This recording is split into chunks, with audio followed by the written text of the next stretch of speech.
Hey everybody, this is Bryan Greene, and this is my project for 502 in the spring semester. So this is the RAIL. This is the Roosevelt Arts Innovation Lab. This is a 9 through 12 intersection between the traditional high school and a trade school, really focusing on fabrication, manufacturing, digital 3D modeling. Starting off with a little bit of a precedent study, I did the Glassell School of Art, designed by Stephen Hall, located in Houston, Texas. Really just fell in love with this L-shaped inverted form that you see, this like long slope. And so just breaking that down and seeing how this was able to handle the very high heat of Houston, I wanted to incorporate some of that into the design.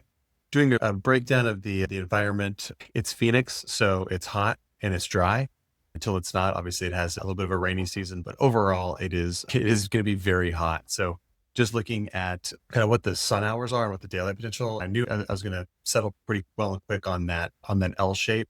Just seeing what it had done for including a courtyard condition and Glassell. Looking at the sun hours, I knew this thing was pretty much going to be in sun the whole time, and that in the summertime, I'm going to have just an extremely downward sun angle to play to a form.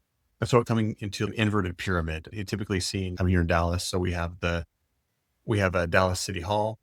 So a lot of sun and also just not a lot of stuff around. You'll see looking at the site, it's pretty wide, it's pretty open. The palm trees that are there, they're very sparse. So kind of looking at what we could kind of come up with, I knew I was going to extrude the form. I knew I was going to carve this out, create this L shape.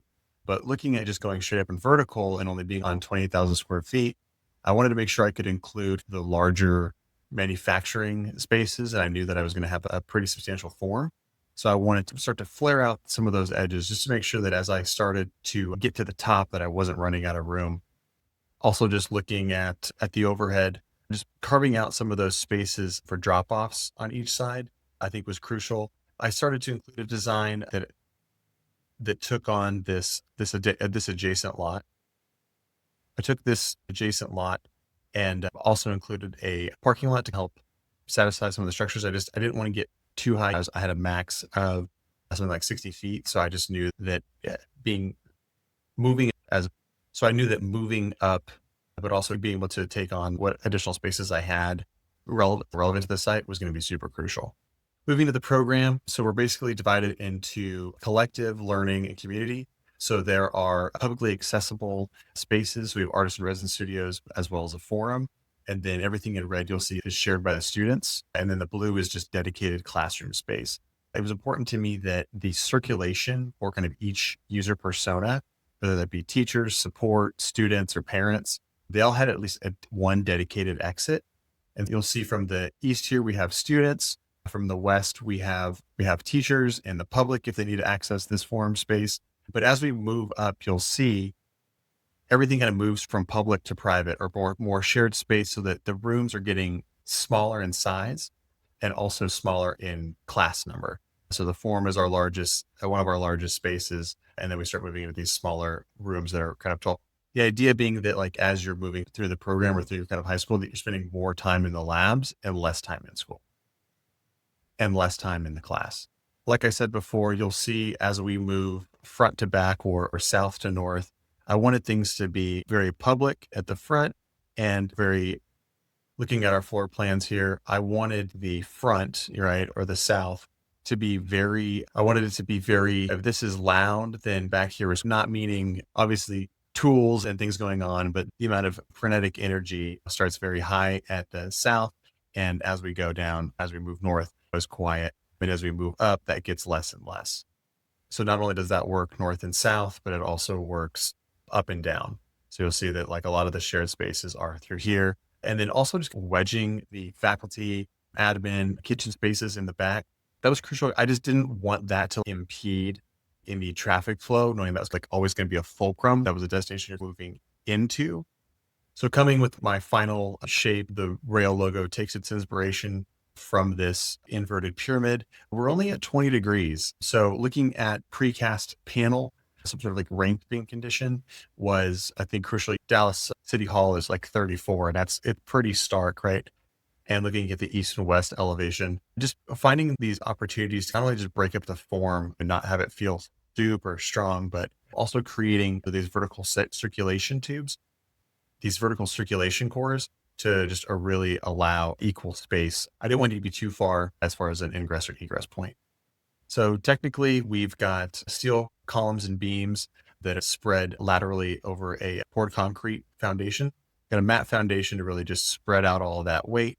And then each additional floor, which is separated by 18 feet, is a poured concrete.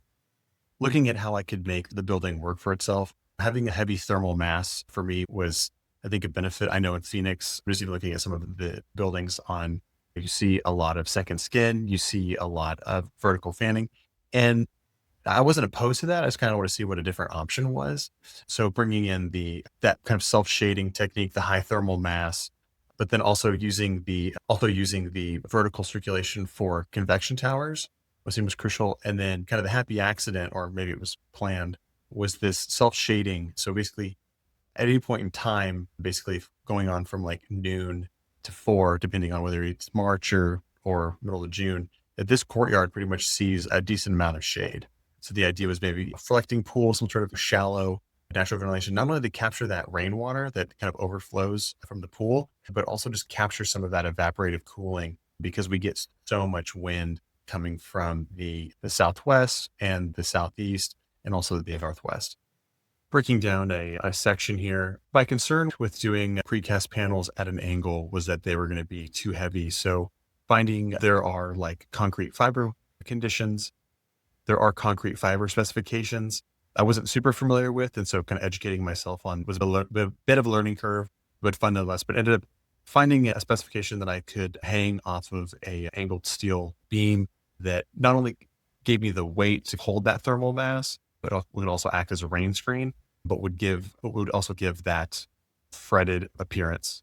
So in addition to those panels, I didn't want it to be just this big brutalist block. So I ended up including some Corten steel at the eye level. One, I just absolutely love the way it works. I love the way it looks. I love its patina, but I think it really balanced with kind of that blue of the concrete. This is the cafeteria space. I wanted that open on that west side, just to be able to create just some light for that. Just when you're not eating in a dark space. I've had dim cafeterias and it's just unappetizing. And then basically having some sort of circulation that would move through the kitchen, a nice even flow. Here's an example from a section perspective of one of the labs. This is actually one of the fabrication labs. This is one of the digital fabrication labs. So think of CNC machines, 3D printers. So we wanted to, one, have a space that was heavily ventilated. So that's why we have our like 2 big supplies and returns here, but keeping the ceilings high to be able to just allow a decent line of sight, but not so high that it would really give a lot of sound dampening issues. So I think 12 feet was our happy medium there. And lastly, just kind of looking at the space from a high level, looking at the design from a high level, I'm really pleased with just how we were able to activate the courtyard and just knowing how much sun gets this west side and really building something that was strong, support that, and just know that in the beginning and end of the day, where we have the most travel coming in and out here, that we're self-shaded. I think the worry is when you start to jut out into you pass your site limits, that can start to feel like a little overbearing. But knowing that this pretty much aligns pretty well with the existing apartment condition that's just south of this here, that felt super natural. And also just knowing that one, it's nice to have that shade. So it didn't seem to feel too domineering as we move forward. And also the fact that it flares on each side, I think also just gives a sense of, hey, you can get close to this thing without it being just super tall and super bearing if it came to a 90-degree angle. And lastly, just looking at some of the interior spaces. Yeah, I focused on that lab for that section perspective, but I think what really sells this, just having such a very dedicated program, both public and private for the students, was those shared spaces. So seeing how the form, I just love how just bright and open this is. Obviously, this will probably be included with some lights, some sound dampening, maybe some PV on the walls here, some screens. The fact that we have this through traffic, right? This is easy to get in and out of. This is a flexible space.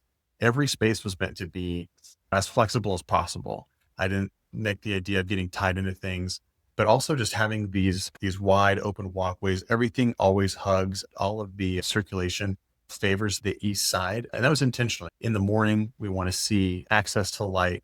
We like the idea of this kind of all feeding together. So the main focus with these images was just to show, look, this is a shared space, but not only to support the students, that there are those in between, there's that connective tissue to kind of help them give those spaces in between, whether it be a lab or class or just coming in and out, that there's a place to dwell in between, maybe having lunch or waiting for your next class.